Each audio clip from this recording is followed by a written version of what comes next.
студиото е бившият главен прокурор Иван Гешев. Той е създател, основател на Граждански блок, нова политическа формация, за която ще говорим. Всъщност замисъл беше да говорим за тази формация и това е интересно и важно, но нещата се развиват с много голяма скорост, от гледна точка на вниманието, което беше насочено към изслушването на Борислав Сарафов в съдийската колегия и това негово изслушване породи любопитството дали ще ви нападне отново. Слушах новините и не видях някакво конкретно съобщение, макар че когато се разрази съобщението за убийството на Мартин Божанов, нотариуса, първите думи, които каза Борислав Сарафов, бяха срещу вас. Тоест, че вие имате вина, съпричастие към съществуването на такъв лобист от такъв калибър. Вижте, аз много пъти съм казал, първо това вие излагате една теза, нали? Да. И искате да я коментирам, предполагам, защото не видях въпрос дали е вярно или не е вярно, но разбрах, че трябва да коментирам това твърдение.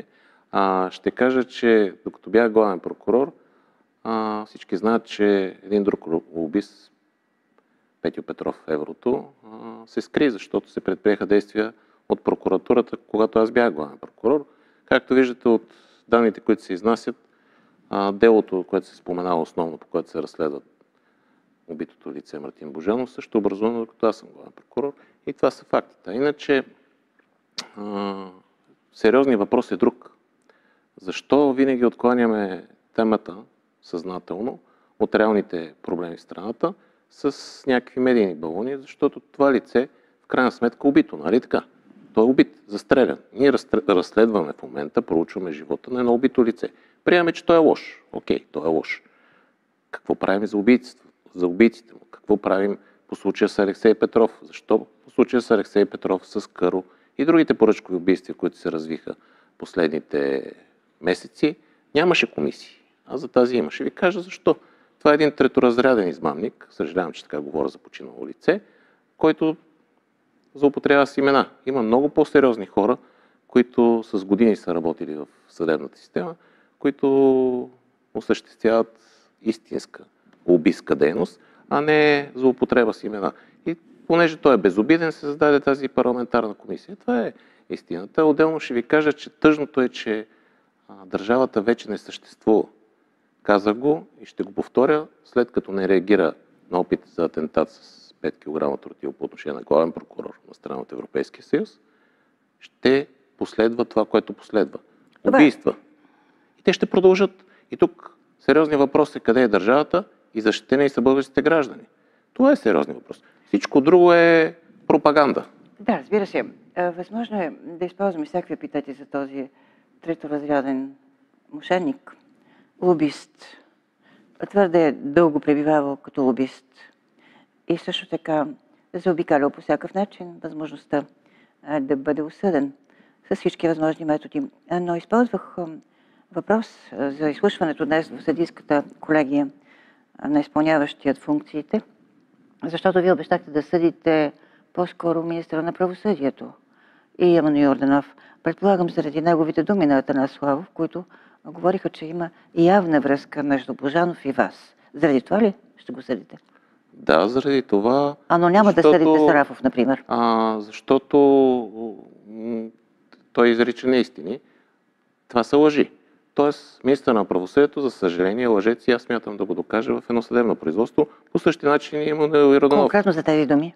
Конкретно за тези думи, съответно за Емануил Йорданов, който каза, че докато съм бил главен прокурор, Петю Петров, Еврото е напуснал следствието. Аз тогава съм номинирал във Висшия съдебен съвет. Това е 2015 година. Аз бях един обикновен прокурор.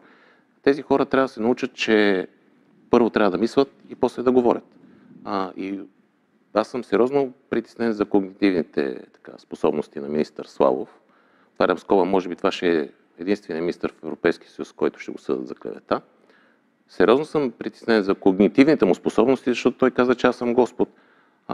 Това, меко казано, не съответства на реалността и затова ще поискам съдебно-психиатрична експертиза в хода на съдебното производство да прецени дали е вменяем, защото това е много притеснително.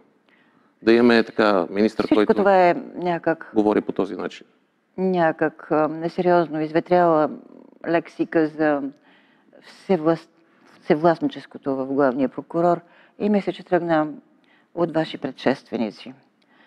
За неограничената власт над мен е само Господ. Нали? Това е класика, но вече износена. То се видя, че не е така, защото ако беше така, още щях да съм главен прокурор. А иначе за господин Сарафов аз реагирах тогава, но в думите му нямаше основание, което да го съда за клевета, иначе не бих се поколебал. Той каза, че съм изведен пред скоби. Мисля, беше казал и след това каза, няма доказателства. Това единствено мога да коментирам като несериозно говорене за юрист. Но аз казах, от този момент нататък ще съда всеки лъжец. Ще си помисля, че внимавате с Сарафов. Защото няма как да се носи слухове, че той е в състояние да ви арестува. Вижте, аз няма за какво първо да ме арестуват и не виждам причина това да се случи. И живот и здраве. Ще видите, че това е така. Някои треторазрядни лица се навличат понякога много неприятности на системите. Понякога това не е въпрос на талант или на можене, а просто самото съществуване на такива личности носи бели. Съм съгласен с вашата констатация. Приемате ли, че това е злополука? Всъщност, съществуването на лобисти от сорта на Петър Петров, Еврото и въпросния Божанов. Вижте, тъжното е друго. Лобисти има навсякъде. Аз не бих нарекал Мартин Божанов лобист. Той е измамник, човек, който злоупотребява с имена. Виж, Петю Петров има 30 години или 20 няколко години като следовател и прокурор и той познава много лица. Той е по-сериозната фигура. Така че аз бих казал, че такива хора винаги паразитират върху една съдебна система. Има ги в цял свят. Въпросът е следния. Как точно са се развили събитията? Аз не знам как са се развили Вие познавахте ли Божанов? Не, Божанов не го познавам и мога да кажа, че единствен случай, който разказах с сериозен досег с това лице, е когато се оказа, че е изпратил негов шофьор от едно заведение да ме проследи. С кола Национална служба за охрана сигнализира Министерство на вътрешните работи и после ме уведомиха, че това лице заедно с явно жена придружител и с шофьора са задържани в първо районно. Ако това е познанство, така познавам... Какъв е бил смисъл? Не знам какъв е смисъл. Документи за това има в Национална служба за охрана, вероятно и в МВР, и там е дал някакви обяснения. Питайте МВР да обясни. Какво иска да направи? Да ви притесни и да разговаря с вас? Как ще ме притесни, като изпраща шофьора си да ме проследи? Вероятно да види къде живея. Това не е ли обществена тайна? Как ще е обществена тайна? Значи, ако знаеха всеки главен прокурор и магистрат къде живее, нали сещате какви проблеми ще има? Нормално, това е ненормална държава, ако това е обществено достояние. Оказва се, че много хора се знали, че живеете в Боровец. Когато се случи? Аз не съм живял в Боровец, съм преспивал в тази станция, когато съм имал възможност, съм си плащал таксите. Това е една от многото станции на прокуратурата. А когато живяхте в правителствената вила, това също беше някакси известно, популярно. Вижте, тази правителствена вила, първо се настаних и се връщаме на стари история, ако искате да поговорим и за политика и за граждански блок. Бях настанен многократно, съм го казвал, по препоръка на службите и съм плащал пазарен наем. Пазарен единствения. Сега я попитайте в тази вила кой живее, колко пари плаща. Вижте хората, които живеят, те живеят за някакви смешни 100 лева. Плащаше се, мисля, че сума между Отклоняваме се. 5-6 хиляди лева. Така че, ако ми кажете кой държавен служител е плащал 5-6 хиляди лева на месец заедно с семейството, ще съм ви много благодарен. Да, това разбира се е важно, но в момента говорим за това, че вие си изграждате алиби, че този Божанов иска да узнае къде живеете, следователно той е бил ваша потенциална заплаха. Така ли да разбирам? Алиби, аз казвам случая, с който съм чул за него. Е описан, това искате да кажете. Аз казвам как единствен ми досег до него. Какво да кажа? Какво алиби? За какво да си изграждам алиби? Че той е настоявал да се осведоми къде живеете и ви е заплашвал потенциално. Ви разказвам един случай. Всеки може да си го тълкува както иска. Добре, Вие ме попитахте дали го познавам и аз ви отговорих как го познавам. Какво очаквате да ви кажа? Друго. Алиби си изграждат престъпниците. Аз не съм престъпник. Идеята, че главният прокурор потенциално е престъпник, е проблем, защото така наречената демократична либерална общност съсипа съдебната система. С тази атака част е разбираема по политически причини, защото като атакуваш някой силен, ставаш и ти силен. Това осмисляше живота на Дъба, Христо Иванов и всякакви други. Сега не съществуват, защото нямат платформа.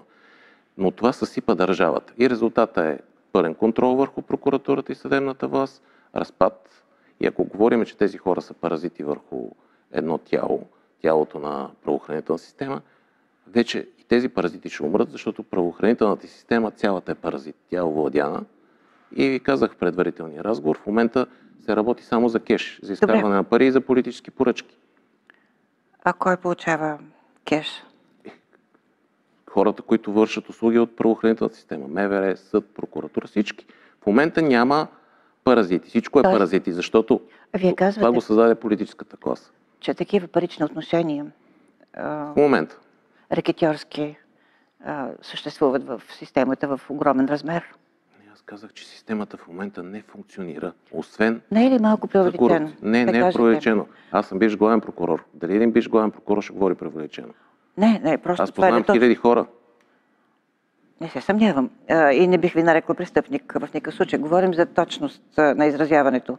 Не може да съобщите, че в резултат на вашето освобождаване държавата не съществува, правосъдната система не съществува. В резултат на моето освобождаване, в резултат на всичко, моето освобождаване е последователност, част от една система, за която многократно съм казал, че най-вероятно още преди атентата седи Бойко Борисов. Това е част от една система. Тя продължи с тези конституционни промени, с промените в законодателството и резултата е овладяване на съдебната власт, политическо, липса на върховенство на закона и разделение на властите, политически контрол.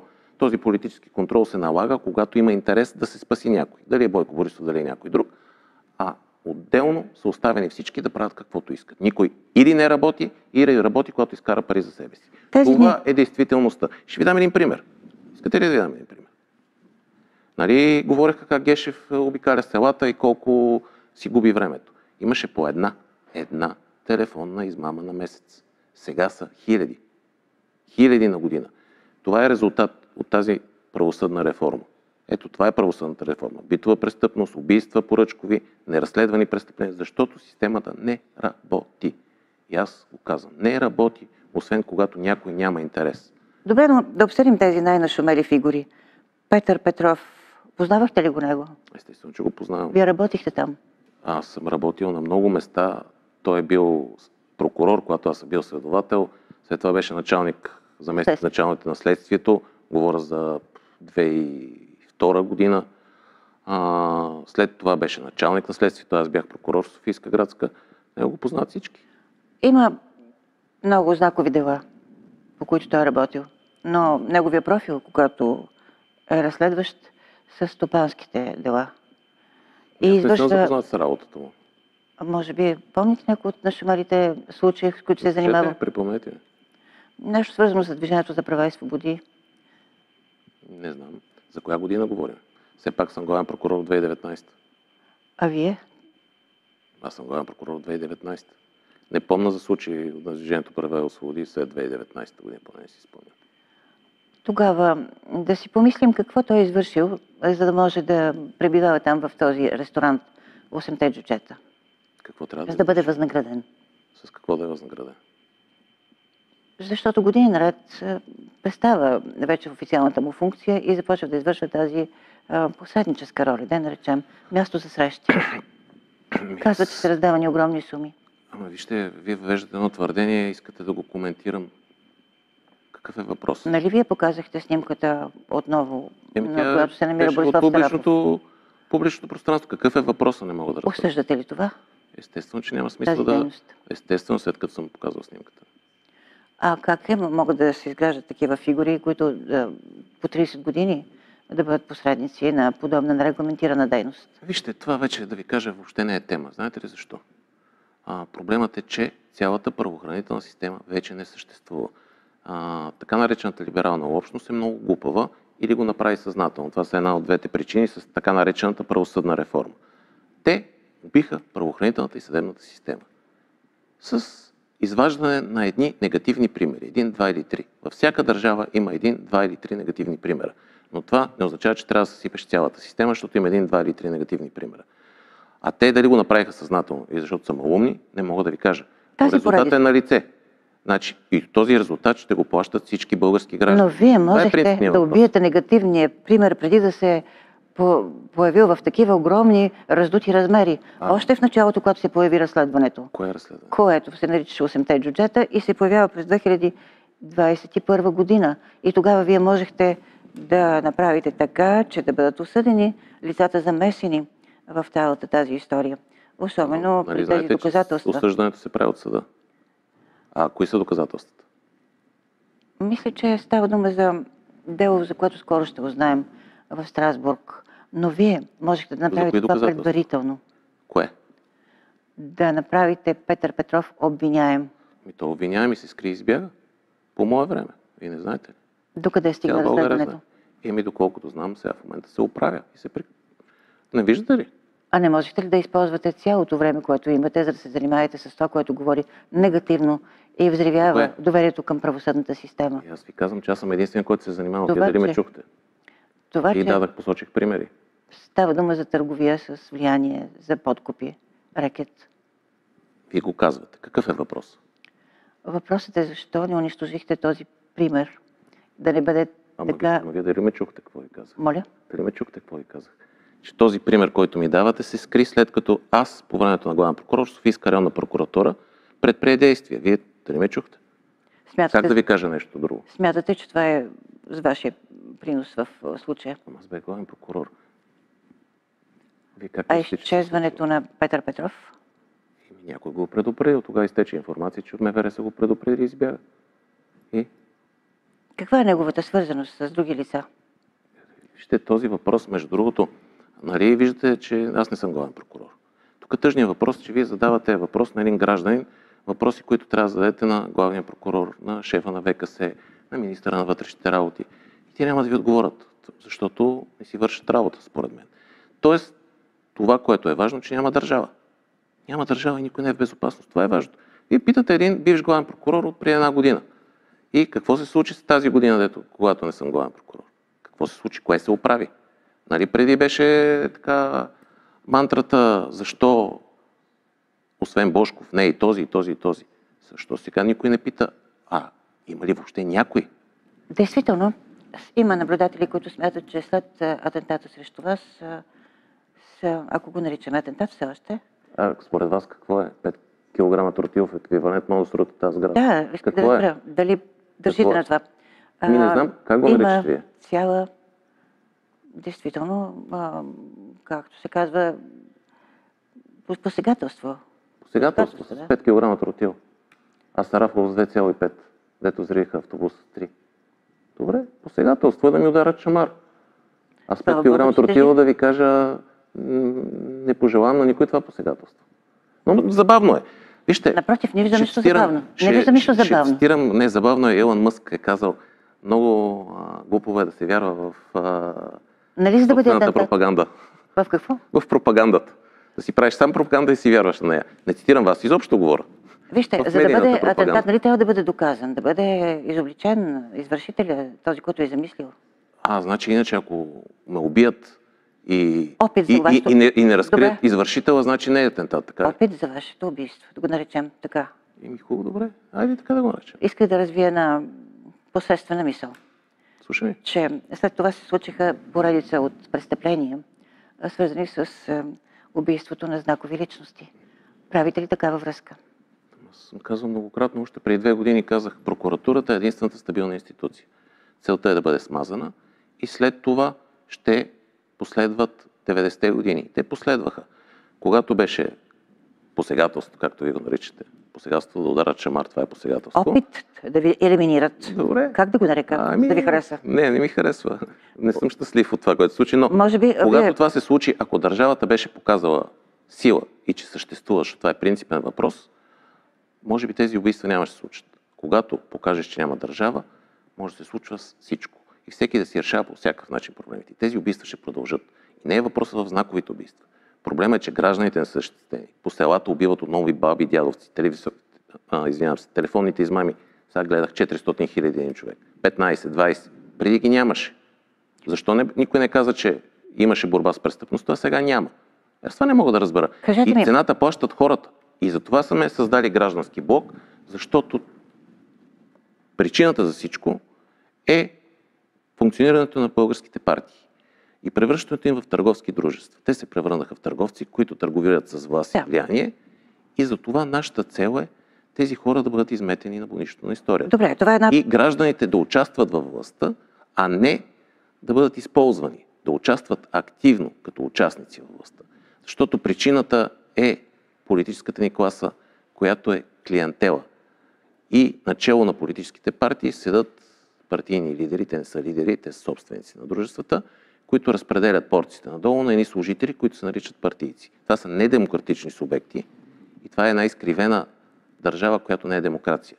И нашата цел на тези 40 няколко сдружения, които са граждански сдружения, държа да кажа, не сме партия, в граждански блок, те да бъдат изметени. И аз се заявявам, че ще се боря до последно с моите хора, които са до мен, тези хора да изчезнат, защото те са лъжци и са за затвора. Добре, и те закрират тези хора, които сочите. Мартин Божанов, Петю Еврото и всякакви други.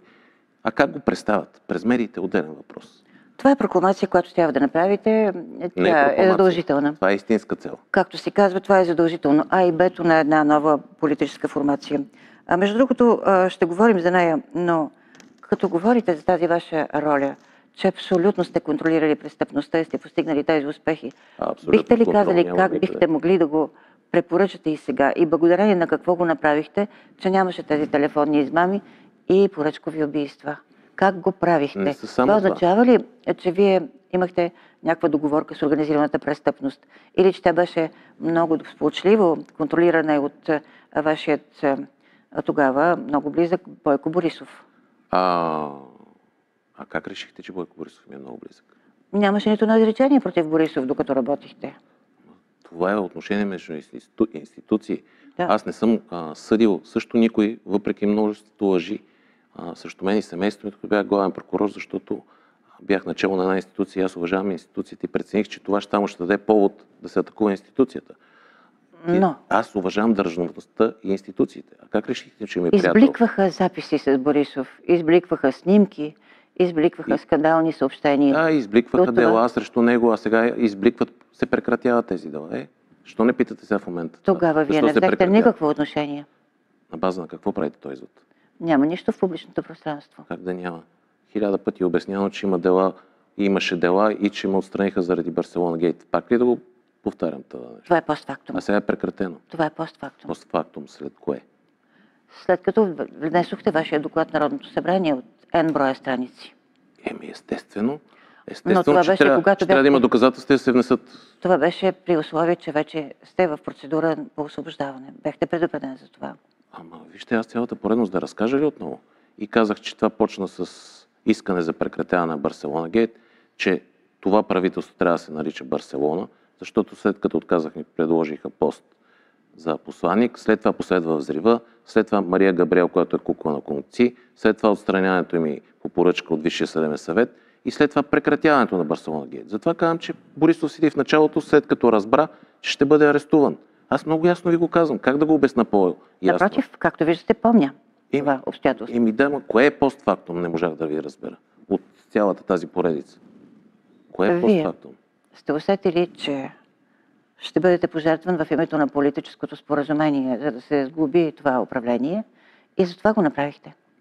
Това е ваше твърдение, което не отговаря на истината. Нали трябва да правим разлика между факт и твърдение? Аз мога да си позволя да твърдя, нали? Да, ама аз казвам, че не е вярно това. Кажете ми, господин Гешев, защо не се вслушахте в съвета на Алексей Петров да вземете някакъв пост в чужбина? Предпочетохте да бъдете, така да се каже, екзекутиран от този съвет, от всички тези хора, които ви бяха предани преди това? Предани? Не знам да са ми били предани, защото не са роби.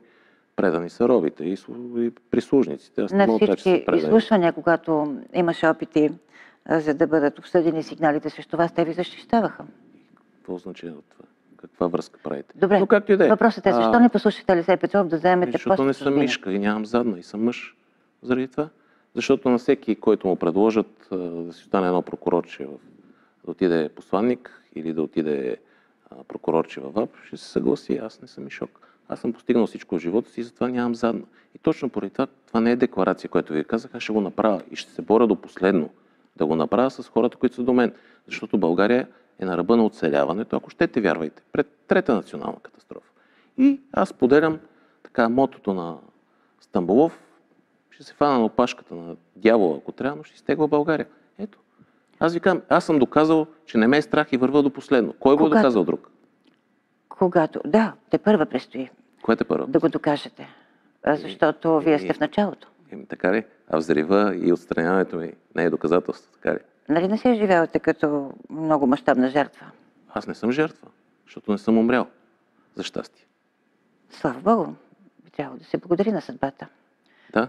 Но аз съм благодарен всеки ден, като стана. Какво стана с това, което той говори покойния Алексей Петров, за съжаление покойник вече?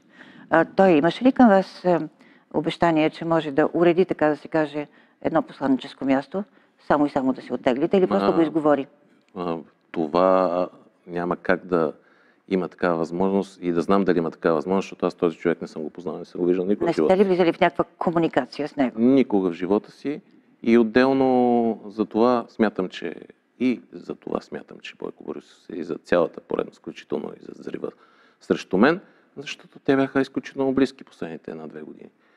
Всички знаем, че щеше да става заместник шеф на ДАНС и затова наричам това правителство Барселона. Това правителство се нарича Барселона. Спойката, лепилото е делото Барселона. Да се прекрати взрива, отстраняването и накрая се прекрати. Ето това е мотива. Това е спойката инженер Алексей Петров. И мотива е страха от главния прокурор, който е неуправляем и може да си прави каквото прецени в рамките на закона и вярва само единствено на закона. Ето това се случи. И който не го вижда, значи няма обективно мислене, така се влияе от пропаганда. А вие сам споменахте, че трябва да се разнищи убийството на Алексей Петров. Нещо, не само това. Което изглежда изключително важно. Но каква е вашата хипотеза?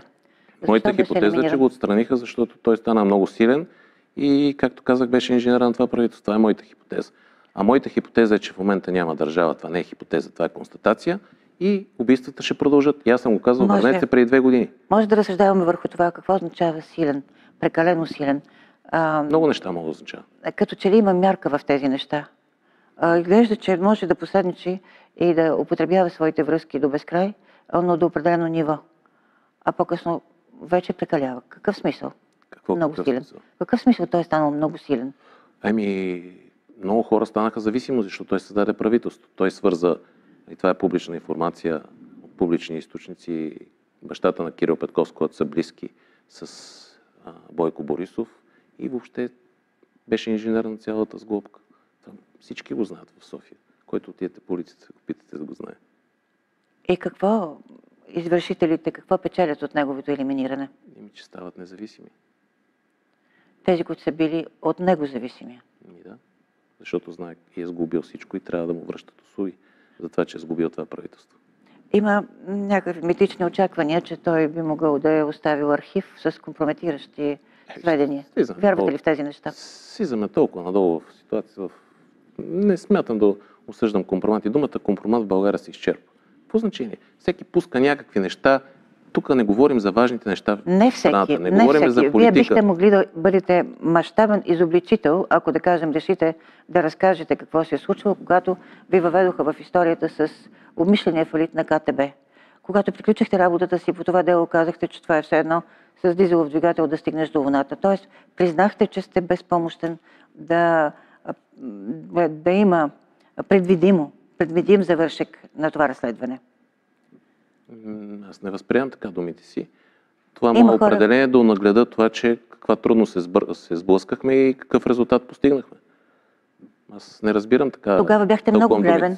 Моля? Тогава бяхте много гневен и казахте, че това е най-мащабната финансова измама в историята на България. Това е факт. И делото от 6-7 години. Бихте повторили тези думи. Вижте. Да, най-мащабната финансова измама в историята на България. Не го казвам аз, казва го и Стив Ханке. Помните ли, че това е пирамида? Нали знаете кой е Стив Ханке? И мога да ви цитирам и много други хора. Но въпросът е следното.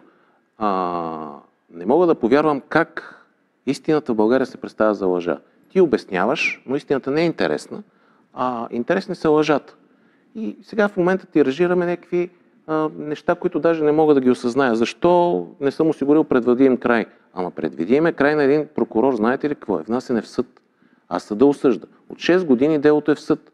Защо не задавате въпроси в съда? Не, напротив, аз се очудвам, че когато вие завършвате своята работа, признавате вашето фиаско и казвате, че това няма да стигне до никъде. Това е твърдение. Въобще няма такова значение думите, които ви... Ако това, което сте казали тогава, го повтаряте и сега, че това е най-голямата измама, не сте ли съгласен да бъде подновено това дело? А има такива гласове, особено след присъдата в Той е в съда.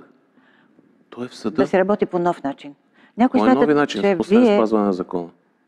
Някой смята, че вие не сте били подготвен, за да може да разследвате тази финансовата част. Кой смята? Има такива наблюдатели. Кои са тия наблюдатели? Предполагам от банковата сфера. Аз посочете ми един, след като предполагате някой конкретно. Кой наблюдател? Извиняйте, това е несериозно.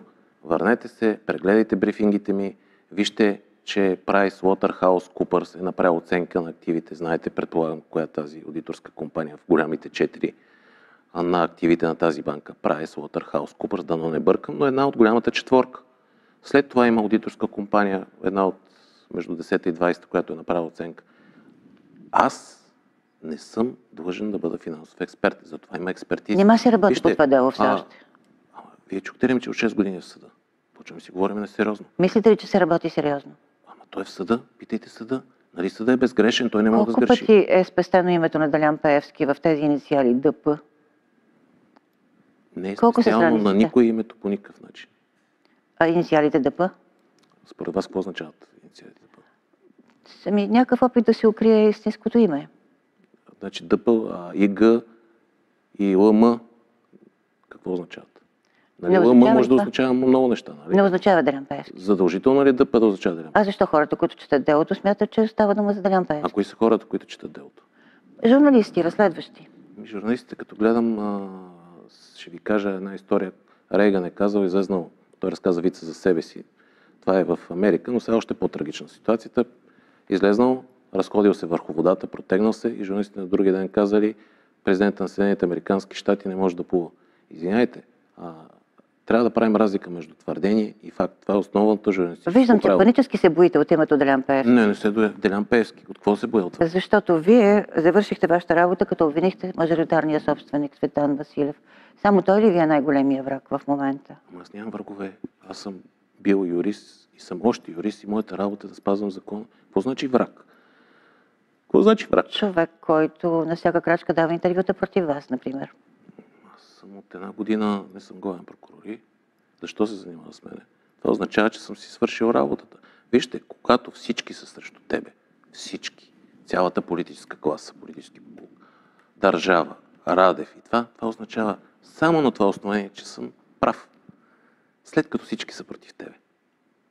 Едно просто заключение, което може да си направи всеки обикновен човек. Тази логика е много смешна. Не е смешна.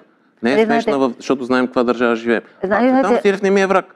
Делян Пеевски е проверен по това дело. Ще ви кажа и аз един анекдот. Да. Как човек признава, че е най-красивият човек на света? Най-красивият човек на света живее в най-красивата държава и следователно той е най-красивият човек на света. Понеже е най-красив в своята стая.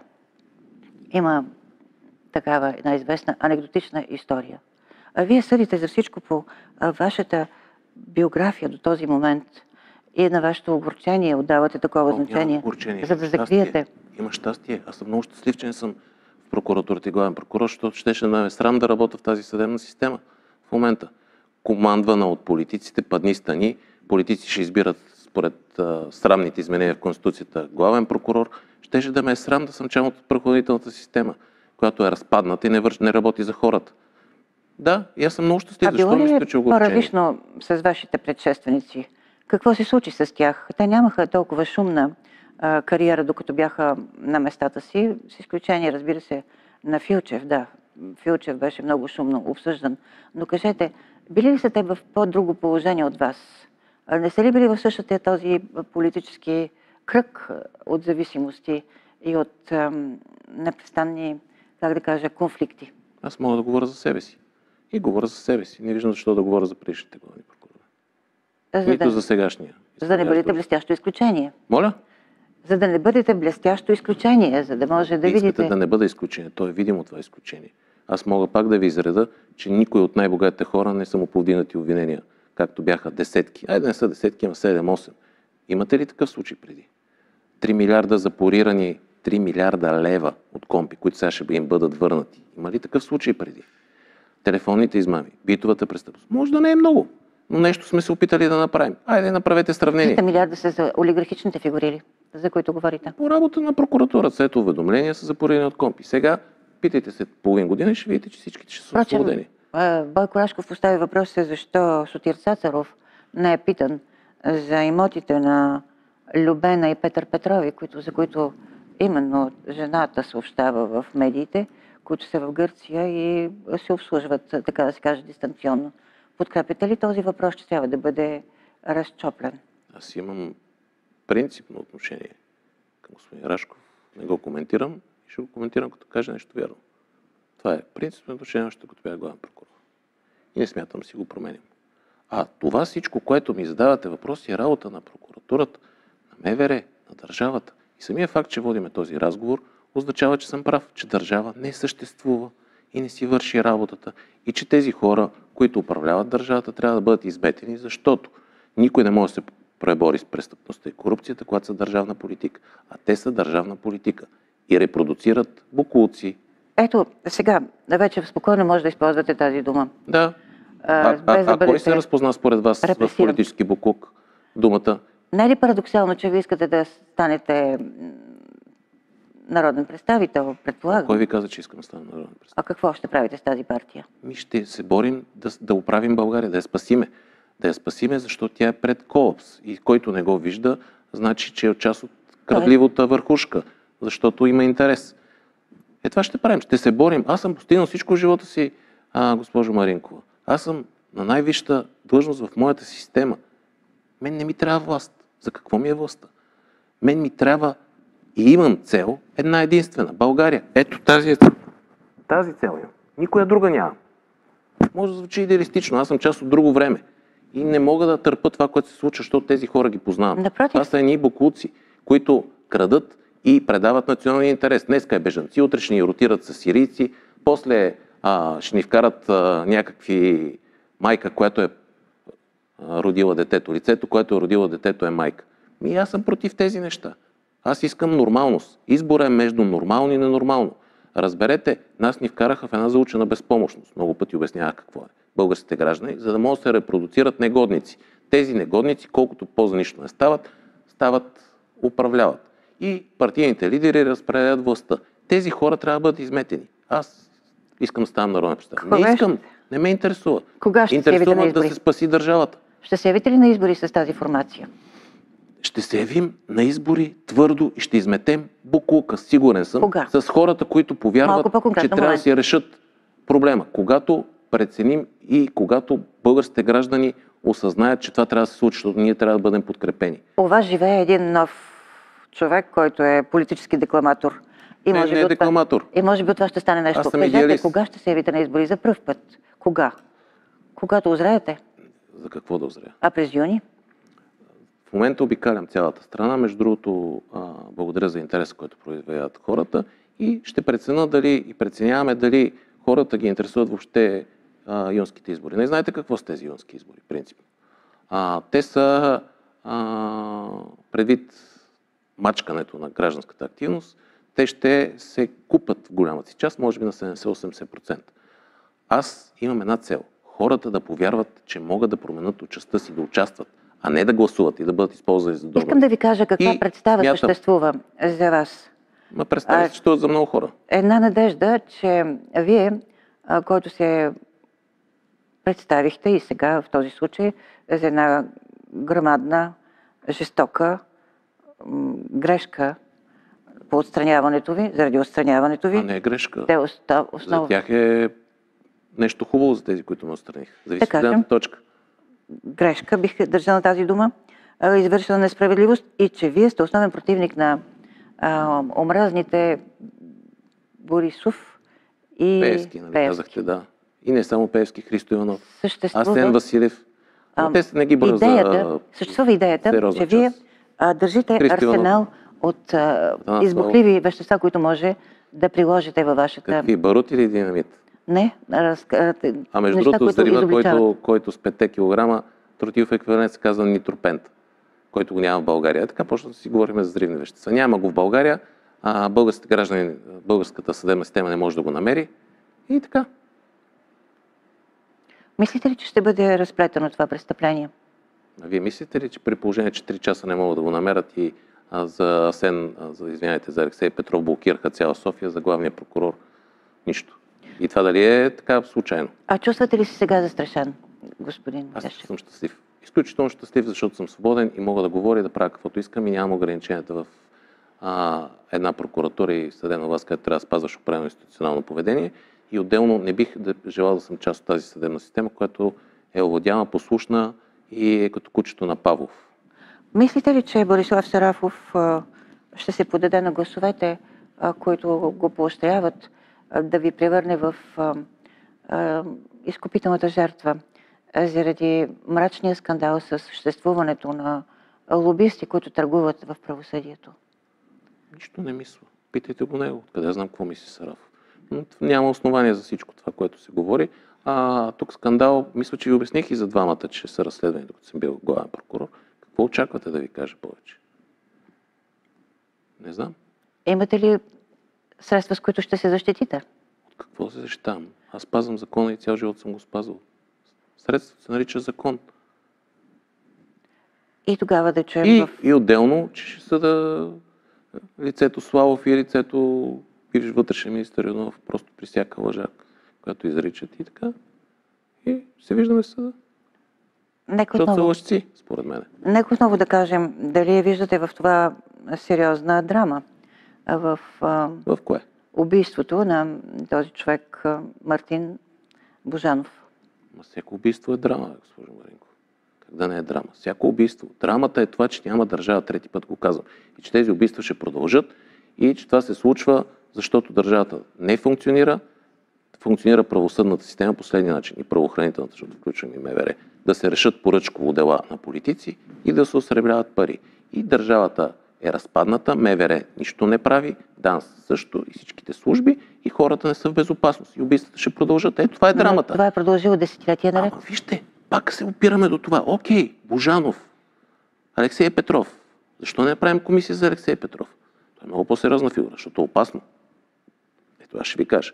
И защо винаги се съсредоточаваме върху убитите? Окей, убити са най-лошите. Примерно, да, но някой ги убил. Вие да чувате за убийствата, нещо за убийците. Значи, проблем е убития. Окей, нека да е проблем. Дай да намерим убиец. Защо никой не говори за убиеца? Това означава, че се хвърлят едни медийни такива бомби, защото държавата не функционира и да се гонят някакви политически цели.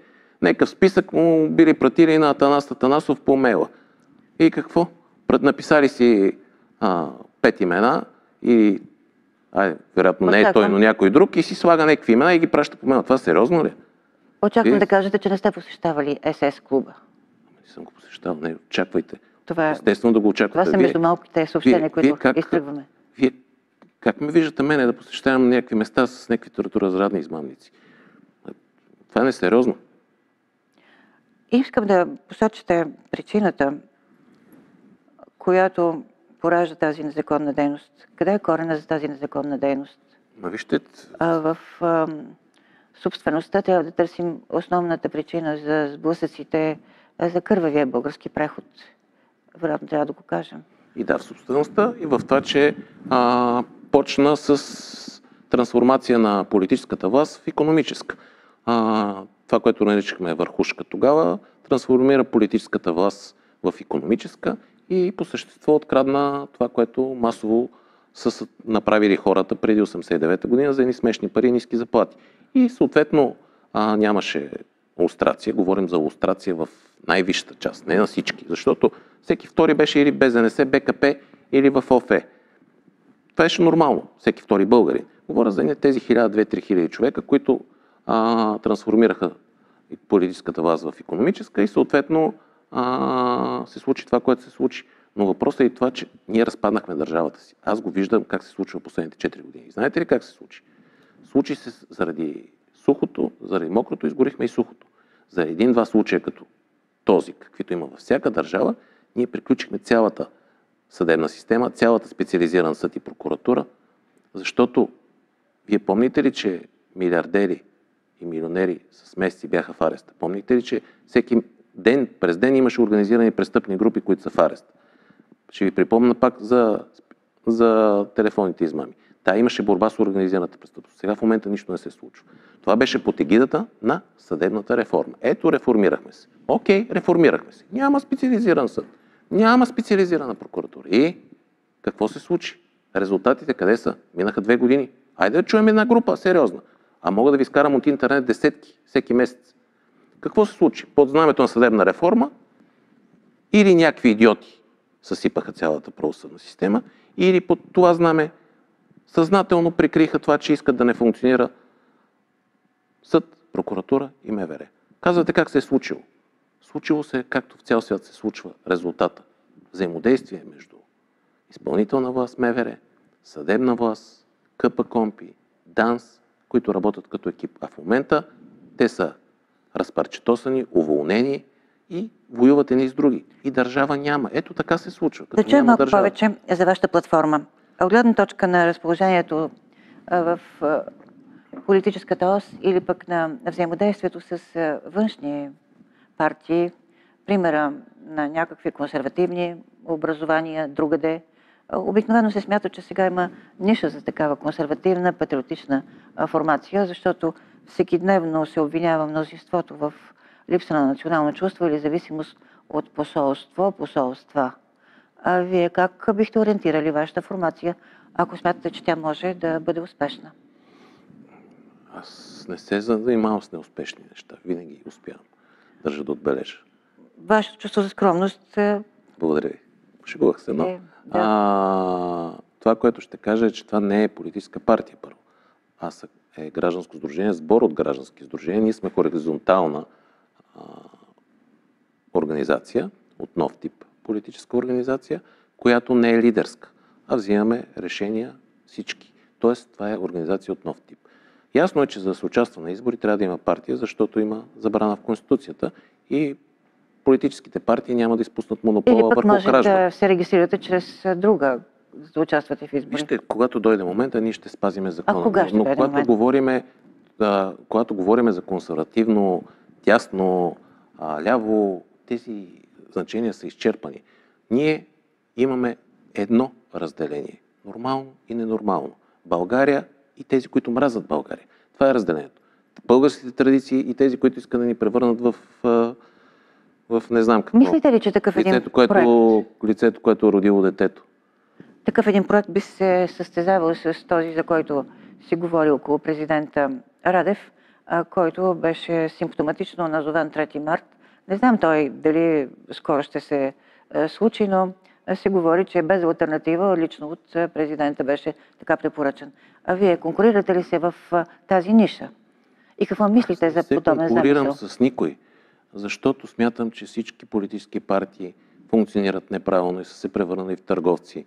И че те трябва да бъдат изметени както 1934 година, но с демократични средства, защото сме в друга така ситуация, а и нямаме армия. Тогава са последвали 5 години златни на България в икономически разцвет. И за това смятам, че не се конкурирам с никой. Аз имам една цел, заедно с хората около мен. Да се възроди България и да стане отново силна. Моля ви, и да сме щастливи. Ако споменахме този пример за потенциален замисъл за такава партия, какво мислите за невероятно агресивната атака на Пеевски към Радев, срещу Радев? Тя беше организирана с публикации, множество изказвания, с изобличения, които за сега са един куп числа, които се говорят. Какво мислите за това? Вие вярвате ли, че съществува злоупотреба? Злоупотреба, кеш или там, както се казва, мощни потоци парични в неосветеното президентство? Мислите ли, че съществува такъв проблем? Аз мисля, че като човек, който се интересува от политика, че и двамата се изложиха. Че? И двамата се изложиха. Не могат да си разменят такива квалификации хора, които заемат определени държавни позиции, защото това руши държавността.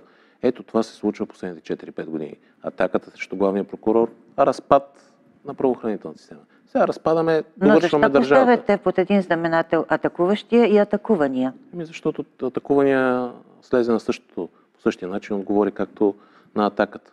Вместо да си Това е замълчи на вербално равнище. и да прояви институционалност. Трябваше да проявят държавническо мислене. Коя е причината? Те не са хора, които могат да се владеят, да се ръководят от емоции. Те би трябвало да мислят за държавата. Вие представяте ли си в някоя държава да се разменят такива определения? А ние в каква държава живеем? Има ли държава? Няма държава. Това се опитвам да ви кажа. Господин Гешев, Няма повтаряте държава. се. Повтаряте се. Не, аз констатирам. Търсите ли подходящ момент, за да облечете, по-скоро за да се украсите с този атрибут, с който се върнахте от САЩ? Червена вратовръзка с бели слончета. Не ви разбрах въпрос. Когато бяхте на посещение в САЩ, Да. се върнахте в България с една много весела вратовръзка с този аксесуар. Да, и с ръкавери и с намагаренца. Мисля, че ставаше дума за някакво търсене на символи от американска гледна точка. Не, просто ми харесва вратовръзката. Всеки може си толкова както иска. Но аз харесвам републиканците. Харесвам идеите на Тръмп. Да, факт е. Всеки има определени виждания. И аз знам, че промяната ще дойде основно от това, което предстои в Европа. А предстои връщане към нормалността. Ние живеем в ненормална среда. Това, което се случва около мен, е някакво дежавю за това, което съм чел 50-те години. Цензура, забраняване, истина, неистина, може да говориш за това, не мога да говориш за това, телевизиите не те канат. Може ли да пишат, ето аз не се преживявам като жертва. Пишат за мен някакви глупости и говорят по някакви хора, които ще ги съда. Лъжи. И ще ги докажат, че са лъжи. Даже не ме питат, не искат другото мнение. Това журналистика е, госпожо Маринко. BTV, Нова. Айде, за БНТ няма да коментирам. А вие по този начин проектирате на ваше бъдеще и излизане там. Сигурно ще ви поканят. Не, няма да ме поканят, защото имат забрана. Забрана, защото отзад са едни интереси, едни реклами, едни собственици. И така. Бихте ли съобщили, за да може да бъдете до края изобличителен към тази политическа кохорта и, както вие казвате, опропастяването на държавата, това, което знаете за офшорните сметки в офшорните зони на българските олигарси, на българските магистрати и на българските политици. Вероятно, вашите контакти на високо равнище ви дават възможност да го направите. Имали сте среща с почти всички разузнавателни важни служби. Официално сте казвали, че имате тези контакти. Има ли възможност България да си върне парите така, както го направиха други страни, както го направи Германия?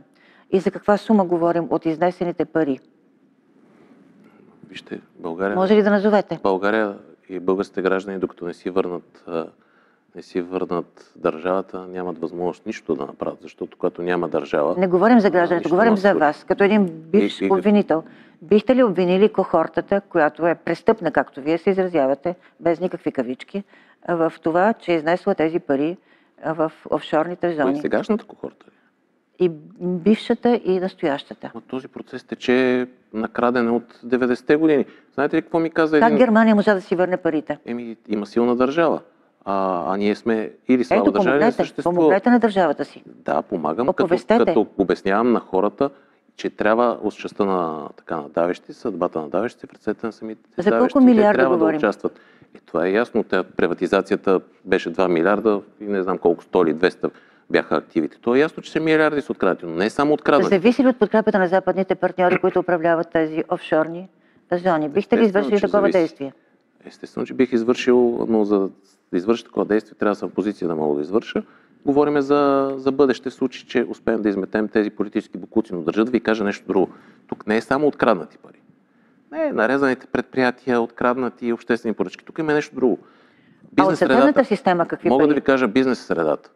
Бизнес средата е следната. Казвам го един богат човек. България е непредвидима.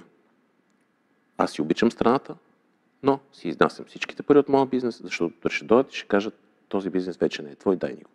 Така че аз си изнасям. Така че тези пари, които са навънка, не са само защото са откраднати.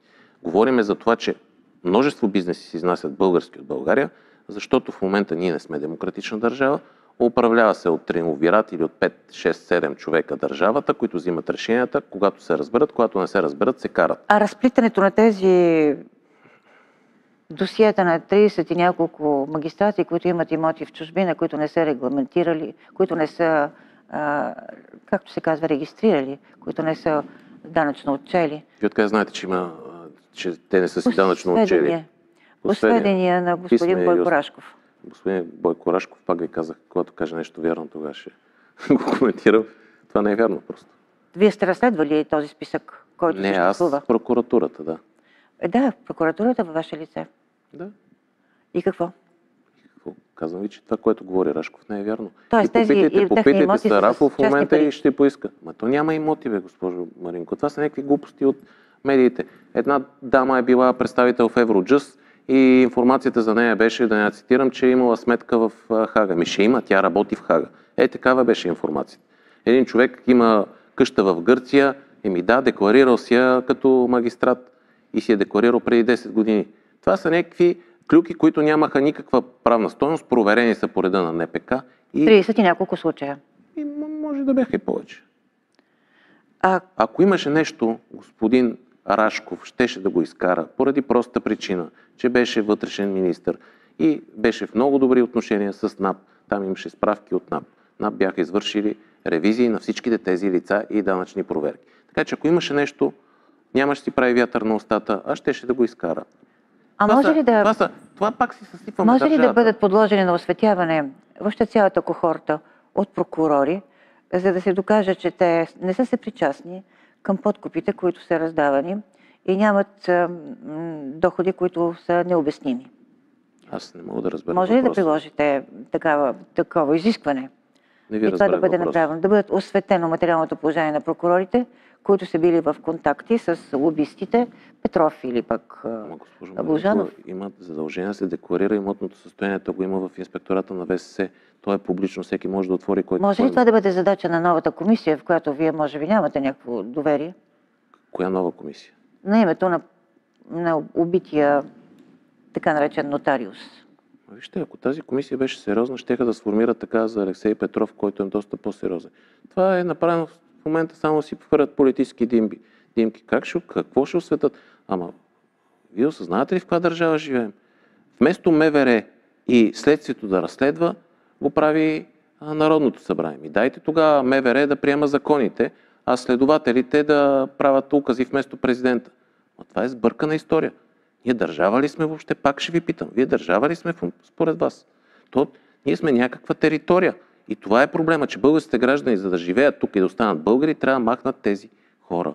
И ако не ги махнат, ще продължават да живеят все по-зле и тази държава ще катастрофира след 2-3 години.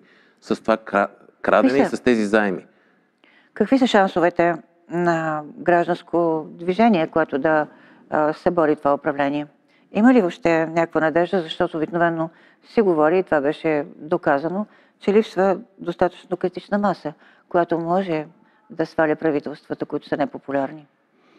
Аз не мисля, че няма достатъчно критична маса. Проблемът е, че реагираме като народопсихология винаги накрая за неща, които в Гърция щеше да гори Солун и Атина. В момента нас не ни интересуват и се опитваме да оцелеем по-отделно, като семейство, като род, както е било в турското робство. Само че като падне стената, тя ще падне до 2-3 години на бента на язовир Искър. Коя стена, моля? Образно. На разпада на държавността. Като рухне, сравнявам го с един язовир, като рухне стената, дали си първа или последна къща, няма значение. Тя ще те отнесе. Господин Гешев, прекалявате. Нима вие сте зложелател на собствената си страна. Не съм зложелател. Просто ние заради това трябва да изметем тези боклуци, защото те ще съсипат държавата. Разбирате ли? С кражбите си, с националното си предателство, с подаряване на последните ни оръжия, с ротирането ни като нация с някакви други хора. Въпрос на оцеляване. Аз не желая. Аз обичам страната си, затова искам да воювам за нея и за българите. Какъв е еквивалента на вашия успех? Иначе, какво ни дават социолозите? Какво не дават? Вижте, аз съм постигнал всичко в живота си. Това, което ми казват, при положение, че няма партия, а ние сме граждани, които се борим, за доста над 3%. Но не ми е само цел да участвам в избори. Разберете. При положение, че няма партия, говорят за 3,6, 4,6 и така нататък. Различни социолози, но няма партия. Така че за мен е важно да свършим работа и България да оцелее. Та нататък, кой ще управлява, няма значение. Въпросът е да са хора, които стават, а да не са тези боклуци, които са в момента. Има ли такъв потенциал? От хора, които стават, които са в страни? Има хора, но те са отвратени. Аз обикалям цялата страна, те са отвратени и отделно ги е страх. на моите събрания, примерно, седат 20 човека отвънка, ми страх ни да влезем. Защо? Ще ни снимат и ГЕРБ ще ни репресира местния лидер или местния от някоя друга партия. Има страх, има купуване, има обществена поръчка, взима тази фирма и съответно трябва да гласува за кмета. Разберете, ние се превръщаме в нещо различно от демокрация. Ставаме латино-диктатура, бананова държава, управлявана от диктатори, които ще се ротират на 6 месеца, ако се разберат. Ако не се разберат, няма се ротират. Вие разбирате ли? Карат се кой ще е външен министър. Вие осъзнавате ли това нещо, какво се случва? Защото единия Ники искал да пътува, а другия има други претенции. Това е твърде лесно обяснение. Дайте малко по-сложно обяснение. Не, няма сложно обяснение с тези хора. Не, напротив. Защо си провали американската визита на министър-председателя и той се отказа от нея? Защо не успя да си осъществи намерението за една на високо равнище среща и пропадна този замисъл? Ще ви кажа принципно. Каква е причината? Без да знам подробности. Защото не уважаваме себе си. А като не уважаваш себе си, не те уважават и другите. Аз го наричам автоколониализъм. Отиваш в едно посолство и се предлагаш. И те казват, да бе, аз не искам. Аз ти ви предлагам, бе, госпожо посланник или господин посланник. И те казват ми, добре, аз си защитавам немския, френския, американския интерес. Щом тия се предлагат управляващи на българите, защо да не ги използвам? Това е автоколониализъм и липса на достоинство. А ние можем да се гордеем, защото ние сме създателка на Европа. Едни от държавите създателки на Европа. Какъв е по-добрият шанс на Борисов да управлява външно министерство? На какво разчита той? И в какво е играта около окомплектоването на новото правителство, да го наречем? Играта е много проста и тя може да се проследи 10-15 години назад, откакто той е във властта. Да обгърне ПП и ДБ и да ги занули. Това е играта и в един момент, когато сега се дели на три групировки ДПС, ГЕРБ и ПП, ДБ, делят кражбите и всичко друго и в един момент, когато ги приключи, ще отиде на избори и ще се дели на две. Много проста играта. Вижте ги преди, кои бяха там патриоти и всякакви други, които ги обгръща и ги задушава и накрая се репродуцира. И тъжното е, че обаче най-голямът проблем в България се нарича Борисов, защото той е воденичен камък върху държавата. Тази партия има потенциал, има свестни хора. Те са отвратени от това, което се случва, как предава хората си и въобще с цялата процедура в партията им. Но това е воденичният камък, който репродуцира тези негативни тенденции. Многостраничният доклад, който внесохте в Народното събрание. В него е заложен имунитета на Борисов. Поискан по-скоро. Моля? Поискан. Искам сваляне на имунитета. И резултатът е, че го скриха някъде в чекмеджето на този Желязков, Росен Желязков. Вие да чухте, че бил се отказал, да го видяхте, че се отказал. Напротив, аз знам, че всеки народен представител може да го прочете, но няма много желаящи. Кое? Доказателство? Или са го чели? Кое е това? Доклада? Не, аз говоря за отказа след това от имунитета му. Ние попитахме на коя дата се отказал от имунитета, кога се е изпратена отказа му от имунитет на прокуратурата и знаете ли какво получихме? Това са едни номерчета. Получихме като с гражданско сдружение Справедливост за България. Това е следствена тайна, не може да ви кажем и отказаха достъп. И ние поискахме от съда, от административния съд, по закона за достъп до обществена информация. Искаме датите. Нас ни излъгаха, че той, най-вероятно ни излъгаха, че той се отказал от имунитета си след вносеното искане. Да, помним. И, нали помните? Отказах се. Къде беше? Къде е? И 2-3 седмици нищо не се случва. И нищо най-вероятно не отива в прокуратура. Ние питахме, добре, като се отказал, на коя дата се отказал, къде е входирано, с кой номер, кога е изпратено в прокуратура. Номера. Това не е някаква информация. Ти имаш право да получиш като гражданин. Номерата. И няма отговор. Какво означава това, че ни излъгаха, изчакаха малко и прекратиха делото? Това беше цялата работа. Състоянието на всеки му е ясно вече в тази държава. Мисля. Ще дойде ли един момент, в който отново ще се обърнат към тази фактология? Кои? Някакви честни лица, честни граждани. Коя фактология? Или честен прокурор. Това вече прилича на някакси оксиморон. Нещо, да е оксиморон. Много честни хора има и точно защото има честни хора, политическия буклук направи всичко, промени Конституцията на законност, за да овладее съдебната система, да не стават грешки, да си назначават те главен прокурор, политиците от Народното събрание, министъра на правосъдието да командва и да уволнява. Тоест, ние се превърнахме в едни отрицателни латиноамерикански примери. Защото има честни хора и защото се бореха с престъпността. Затова се случи, защото се оплашиха. Каква медийна интерпретация се дава на прокуратурата и на съда, всеки си има право. Но разберете, пътят към ада е постлан с добри намерения. Значи, и целта оправдава средствата. Тези хора, според мен вече съзнателно, представиха цялата система като черна, не че няма лоши примери, които цитирахме, за да могат да я съсипат и тя да не функционира изцяло. И вместо мокрото изгорихме сухото. За съжаление, от черногледството не сте избавени вие. Не, аз не съм черноглед. Аз казах, че знам много неща. Аз съм главен прокурор, бивш и познавам хиляди хора във всички сфери. Това не е черногледство. Това е констатация. Вярвам ви, че вие, разбира се, вярвате също, че е възможно да бъде лекувана държавата с законови средства, но пропуснахме един въпрос, който някакси не стана дума за Конституционния съд, тъй като той днес е одобрил, приел е да бъде гледано делото за новоназначените конституционни съдии Атанасова, Белазелков. И не чух вашето мнение, бих искала да го чуя за работата на Конституционния съд за напред, доколкото там са заложени всички тези дела за Конституцията, а и за избора на ново представените. Скептичен съм и ще ви кажа защо. Тук работи принципа на моркова и тоягата. Тоягата е, вижте какво направихме с главния прокурор и се съобразявайте. Всички хора са конформисти. За да взимаш 15-20 хиляди лева и след това, като се пенсионираш като конституционен съдия, дълго да ги получаваш, защото си причиняваш неприятности. От друга страна, получаваш нова сграда, както получи Конституционния съд, и аз съм сигурен, че ще се упражни натиск върху Конституционния съд. Това е много евтина цена. Ами, ти виж, що мислите, че аз знам, въпреки че има много свестни хора в Конституционния съд, все по-малко стават, но ефтина зависи от гледната точка. Въпросът е, човек е толкова голям, колкото са големи мечтите му. Разберете, че ние репродуцираме последните 20 години там изцяло ли е негативна селекция. Негативна селекция. Борисов? Хора, които не стават, се развиват нагоре. Моля? Влиянието на Борисов в Конституционния съд или по-скоро на ГЕРБ? Да кажем, че имаше някакъв баланс между президента и Борисов. В момента, пак ви казах, многократно съм го казал, една от причините да бъде отстранен по този начин е следната. Вижте и се страхувайте. И то постигна смразяващ ефект, не го казвам аз, казва го БИПИ. Българския институт за правни инициативи, една от представителката му. Смразяващ ефект, повтарям, върху магистратите. След като можеш да го направиш с главния прокурор незаконно, грубо, след опит за атентат, когато не се получи да го страниш, мога да направя за всеки от вас по този начин. И или ще слушкате, независимо дали сте конституционни съдии, съдии или прокурори. Съдиите, магистратите бяха ли подслушвани?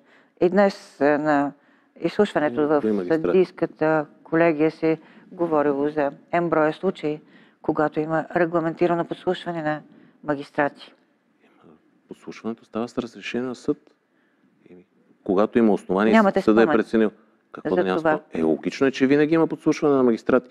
Има си процедура, искане пред съда, мотивираш се пред съответния съд да подслушваш магистрат, мисля, че компетентен е окръжен съд и се мотивираш какви данни за престъпление има и съдът ти дава разрешение. И какво лошо има, нали трябва да се разкриват престъпления? В какви размери беше разпространено това СРС? Къде да знам? Аз не съм правил статистика. Има статистика в доклада на прокуратурата. Между другото, нали всички се интересуваме да работи съдебна система, нали така? Откритост и така нататък. Нали? От 3 години прокуратурата не е викана, главния прокурор, шефовете на съдилища в Народното събрание за отчетите им. От 3 години те не се интересуват как функционира тази система и ме говорят за реформа, за откритост. Разберете, тези хора искат едно – да съсипат, и я съсипаха правосъдната система, за да могат да си крадат безнаказано и да централизират властта не в 20-30 човека, а в 5. Ето това е цялата работа. Те го правят. И ако ние не се спасим сами, те няма да мислят за нас. И трябва да не се страхуваме, защото те искат хората да не гласуват, да са отвратени, да седат 10% да гласуват и тия 10% те си купат 9,99. И ако не вземем мерки, ако не се борим, приключваме. Приключваме като българи, като държава, като общество. Децата ни си заминават и ще продължат да си занимават. Израждаме се като нация. Демографски загиваме. Това е положението. Те разсъждават. Знаете ли как разсъждават тия хора? Те разсъждават както разсъждаваше един олигарх, който се докоснал до 20-30 завода от приватизацията. Той също беше обвиняем. И взима завода, нарезва го за скрап. Взима завода, нарезва го за скрап. И работници, примерно, има случаи, които са се обесили, защото не могат да си направят абитуренските на децата. Взима, нарезва за скрап. Тези хора режат за скрап държавата ни в момента пред очите ни. И не трябва да позволяваме да ни индоктринират и да ни говорят различни лъжи, а трябва да четем и да се осведомяваме. Те режат държавата за скрап. След като нарежат, онзи си е купил Майбах, те ще си купат хотелите след 1-2 години и си заминат. След 2 години. И си тръгват. След това ще дойдат следващите кръци. И накрая ще приключим до 3-4-5 години. Ние сме на вододело. Ако не вземем мерки, стената, когато падне и дойде водата, ще ни приключи всичките. Благодаря за вашето участие, за интервюто пред нашата медия и се надявам да може да развиете вашите наблюдения и в следващи срещи.